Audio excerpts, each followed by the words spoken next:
Hello बच्चों, कैसे हो आप सब। मुझे पता है कि आप सब बहुत स्मार्ट बच्चे हो और इस डिफ़िकल्ट टाइम में जो हम सब गुज़र रहे हैं कोरोना के डिज़ीज़ की वजह से, जो लॉकडाउन का पीरियड है, आप लोग अपना ख्याल रख रहे होंगे और अपने पेरेंट्स का, रिलेटिव्स का, घर के सभी लोगों का भी ख्याल रख रहे होंगे और you are taking extra care to be safe. और मुझे ये पता है कि इस मुश्किल दौर में हम लोग को जो गुज़रना पड़ रहा है, इससे बचने का और कोई तरीका नहीं है इस लॉकडाउन के अलावा, क्योंकि इसका जो हल है वो किसी के पास नहीं है और कब आएगा किसी को कोई अंदाज़ा नहीं है। तो लॉकडाउन के अलावा इसका कोई सरल उपाय नहीं है। मुझे इस बात की भी खुशी है कि इस लॉकडाउन के समय में सार्थक की पूरी टीम इस कोशिश में लगी है कि आप लोग का टाइम कैसे अच्छा कटे, कुछ अच्छी बातें आपको जानकारी मिले। तो इस सिलसिले में मैंने भी सोचा कि मैं भी आपसे कुछ बात कर पाऊँ।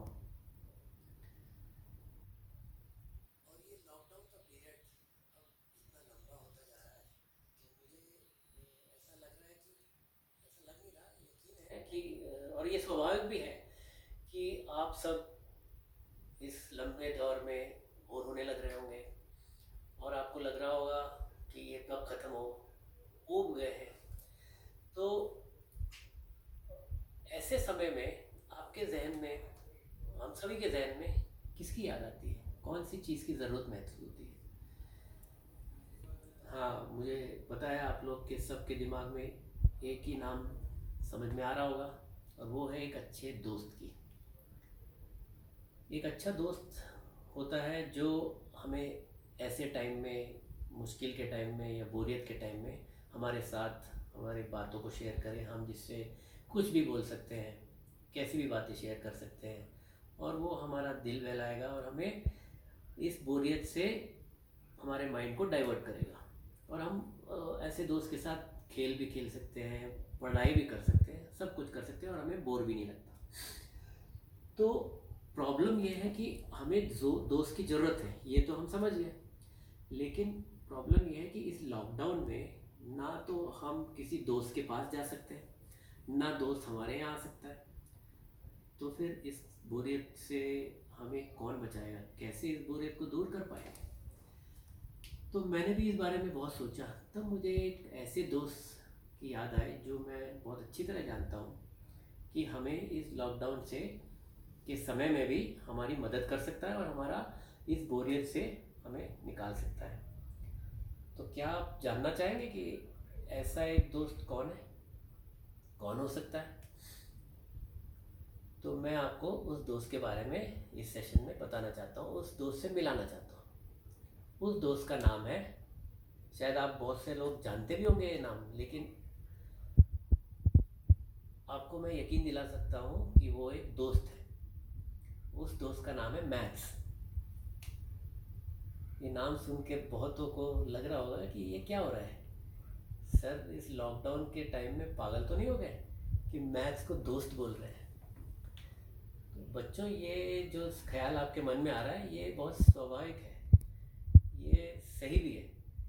क्योंकि जब भी मैं बच्चों से मिलता हूँ तो हर एक दूसरा या तीसरा बच्चा मुझे कहता है, सर मुझे ये मैथ्स से तो बहुत डर लगता है, मैथ्स से आप तो मुझे दूर ही रखिए, मुझे बहुत नफरत है।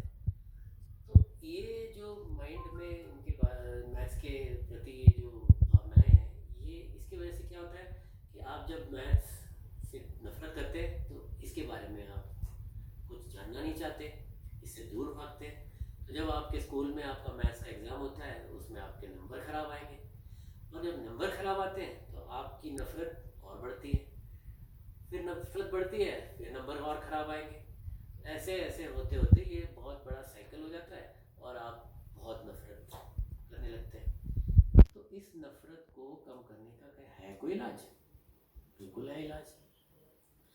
अब आप समझ लीजिए, आप जब किसी एक व्यक्ति से मिलते हैं, अगर आप उस व्यक्ति के बारे में कुछ जानते नहीं हैं तो हो सकता है कि आपको लगे कि ये व्यक्ति कैसा होगा, क्या होगा, हम इससे दोस्ती कर सकते हैं, तो आप दोस्ती करने के ट्राई नहीं करेंगे। आप ये नहीं सोचेंगे कि हम इससे दोस्ती कर सकें। लेकिन अगर आप उस आदमी के नेचर, उसकी क्वालिटीज़, उसकी अच्छाई बुराई के बारे में जानें, तो आपको लगेगा क्या हाँ ये तो हमारा दोस्त बन सकता है, हम इससे दोस्ती करेंगे तो बहुत मज़ा आएगा। तो मैं आपको बताता हूँ मैथ्स क्या है। मैथ्स स्टडी ऑफ नंबर्स, एक स्टडी ऑफ नंबर्स है मैथ्स, और कुछ नहीं है। और नंबर्स तो आप सब जानते हैं, सभी ने नंबर्स के बारे में सुना है, जैसे integers, whole numbers, natural numbers. मैं इस बारे में आपसे अभी नहीं बात कर रहा हूँ। तो नंबर्स हमारी, आप सबको मालूम है कि हमारी डेली लाइफ में कितना इम्पोर्टेंस रखती है। हमें जब आप डेली लाइफ में मनी मैटर्स में टाइम देखने के लिए, या किसी चीज़ की प्लानिंग करने के लिए, ख़रीदारी करने के लिए, हर चीज़ में नंबर्स की ज़रूरत पड़ती है। तो नंबर्स बहुत इम्पोर्टेंट है हमारे लिए, हम जानते हैं। तो जब नंबर्स, हर एक नंबर्स अपने में यूनिक होता है, हर एक नंबर की एक अपनी पहचान है। जैसे कि हर आदमी की एक अपनी पहचान है, अपनी क्वालिटी है, वैसे ही हर नंबर एक अपना पहचान रखता है, उसकी एक क्वालिटी होती है। तो अगर हम उस क्वालिटीज़ के बारे में जानकारी हासिल करेंगे, या हम कोशिश करेंगे कि भाई नंबर्स के बारे में हम पता करें, इनका नेचर क्या है, तो हमें इनसे दोस्ती करने में एक उत्साह मिलेगा। ये यकीन है कि अगर हम इनकी जानकारी, इनके नेचर के बारे में पता लगाएं, जानकारी मिले हमें, तो हम इनसे दोस्ती करना चाहेंगे। तो इस सिलसिले में मैंने सोचा कि आपको इन सेशंस के दौरान मैं आपको नंबर्स के कुछ इंटरेस्टिंग बातें बताऊं, जिससे आपको इनसे दोस्ती करने के लिए एक मोटिवेशन मिले। तो मैंने सोचा कि किस इंटरेस्टिंग नेचर से आपको आज अवगत कराऊं या जानकारी दूं। तो मेरे दिमाग में एक वर्ड आया, एक सोच आई कि मैजिक। तो क्या ये मैजिक वर्ड सुन के आप सब उत्साहित होंगे? बिल्कुल हाँ। शायद ही कोई ऐसा बच्चा होगा जो कि मैजिक सुन के इंटरेस्टेड फील ना करे कि भाई हाँ मुझे देखना है। मैजिक हर एक बच्चा चाहेगा कि मैं देखूं और मैं मैजिशियन बनूं। तो अगर मैं आपसे कहूं कि ये नंबर्स में एक ऐसी विशेषता है, क्वालिटी है, जो कि आपको, हर एक बच्चे को एक मैजिशियन बना सके। आप सोच रहे होंगे कि ये तो बस हमें सर किसी तरह मैथ्स से दोस्ती कराने के लिए कुछ भी बात बोले जा रहे हैं। तो मैं सिर्फ बात नहीं कह रहा, मैं आपको एक मैजिक सिखाऊंगा आज, जो कि उस मैजिक को सिखाने में आपको कुछ ऐसे नंबर्स की मदद हम लेंगे, और वो नंबर्स हमें वो मैजिक सीखने में मदद करेंगे। तो चलो, आप लोग तैयार हैं मैजिक सीखने के लिए? और ये मैजिक कैसा है मैं आपको बता देता हूँ। ये मैजिक आप किसी भी अपने दोस्त या किसी रिलेटिव या फादर के साथ या पेरेंट्स के साथ खेल सकते हैं। और इसमें आपको क्या करना है, आप अपने जिसके साथ भी आप ये मैजिक खेलेंगे, उनका डेट ऑफ बर्थ बिना वो आपको बताए आप जान सकते हैं। है ना एक मैजिक की बात? सो आर यू रेडी? तो आप अपने किसी भी एक दोस्त के साथ ये ट्राई करेंगे ये सीखने के बाद। तो लेट अस सी हाउ। ठीक है, आइए। तो मैजिक का उद्देश्य क्या है? डेट ऑफ बर्थ जानना। तो आप किसी भी दोस्त को, पहला स्टेप क्या है? स्टेप 1, दोस्त को बोलेंगे आप एक पेज ऑफ पेपर में अपना डेट ऑफ बर्थ लिखिए। तो फ़र्ज़ करो कि उस बच्चे का डेट ऑफ बर्थ है, उस फ्रेंड का डेट ऑफ बर्थ है 10। ठीक है, तो हम, उस बच्चे ने क्या लिखा? 10। ठीक है, 10 लिख लिया। अब उसको कहेंगे नेक्स्ट स्टेप में कि आप उस डेट ऑफ बर्थ में 5 को ऐड करें। तो उसका जो कि 10 था डेट ऑफ बर्थ, तो उसमें उसने क्या किया? 5 को ऐड किया, प्लस किया। तो उसे क्या मिल गया? 10 + 5 15। अब अगला स्टेप है कि उस आंसर जो उसके पास है अभी, उसको 5 से मल्टीप्लाई करें। Multiply the answer by 5। तो उसके पास अभी 15 था, 15 को वो 5 से मल्टीप्लाई करेगा, क्या मिलेगा? 75। अब उसके पास आंसर मिल गया 75। अब नेक्स्ट स्टेप है, उसको बोलेंगे कि इस आंसर को डबल करें। डबल, डबल का मतलब होता है इसको, 75 को डबल करने का मतलब होता है इंटू टू।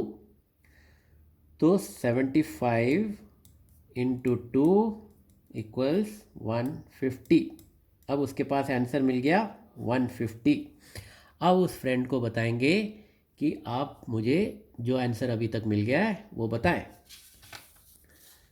नो सॉरी, उसमें एक और स्टेप बाकी है, स्टेप 5। स्टेप 5 में क्या बोलेंगे कि आप उस फ्रेंड को बोलेंगे कि कोई भी आपका फेवरेट डिजिट हो, सिंगल डिजिट, यानी 0 to 9, इनमें से कोई एक डिजिट मुझे बताए, आपको बताए बिना ऐड करें।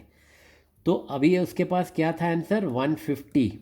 ठीक है, 150 में अगर उसने सिंगल डिजिट नंबर सोचा 7, जो उसके लिए लकी है, तो वो 7 ऐड करेगा और उसका आंसर आया 157। अब उस फ्रेंड को आप बोलेंगे कि मुझे आप ये जो भी आंसर आपके पास आया है वो मुझे बताए। तो वो आपको क्या बताएगा, 157। अब इसका सीक्रेट मैं आपको बता रहा हूँ कि उसने जितना उसका डेट ऑफ बर्थ है, इस नंबर से आप कैसे फट एकदम बता सकते हैं। आपको क्या करना है कि इग्नोर दी यूनिट डिजिट। इग्नोर का मतलब यूनिट डिजिट को भूल जाइए या निकाल दीजिए। यूनिट डिजिट है इसमें 7, तो 7 को हम निकाल देंगे 157 में से। आपके पास क्या बचा, 15। अब क्या करना है आपको, 15 में से 5 सब्ट्रैक्ट करना है, यानी 15 माइनस 5 इज इक्वल टू 10। तो आपके पास क्या आ गया, 10। 10 क्या था, उसका डेट ऑफ बर्थ। हमने पहले क्या कहा था, 10 is the date of birth. तो आपने उसको उससे 10 जाने बिना आपको आंसर मिल गया। तो हो गए ना आप मैजिशियन। और इसमें आपकी मदद किसने की, क्या नंबर ने आपकी मदद की, एक ही नंबर, आपका नंबर 5। तो जो दोस्त है, 5 जो नंबर है, उसने आपकी मदद की इस पूरे एग्जाम्पल में, इस मैजिक में। तो आपको मैजिक मैजिक सीख लिया आपने, एक कितना आसानी से आप एक मैजिशियन बन गए। आपके दोस्त या किसी फादर या फ्रेंड या रिलेटिव का आपने डेट ऑफ बर्थ जान लिया जो आपको नहीं मालूम था। तो आपको ये गेम उसी आदमी से खेलना है जिसका डेट ऑफ बर्थ आप नहीं जानते। नहीं तो दोस्त बोलेगा अरे इसमें मैजिक क्या, आपको तो मुझे मेरा डेट ऑफ बर्थ मालूम है। तो आपको ऐसे लोगों से ये खेलना है जिसका डेट ऑफ बर्थ आप नहीं जानते। इसमें आप चाहिए तो आप डेट ऑफ बर्थ ना समझ के आप किसी फ्रेंड से खेल रहे हैं, तो उसके पास अगर जेब में सपोज कुछ पैसे हैं, तो वो पैसे कितने हैं ये भी जान सकते हैं डेट ऑफ बर्थ की जगह। ठीक है, तो आप इस गेम को आप प्रैक्टिस कीजिए दोस्तों के साथ और मैजिशियन बनिए।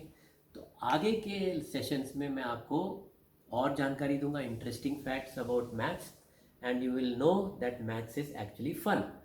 और ये इंटरेस्टिंग बातें हमें कैसे मालूम पड़ेगी, मैथ्स का एक टॉपिक है वैदिक मैथ्स।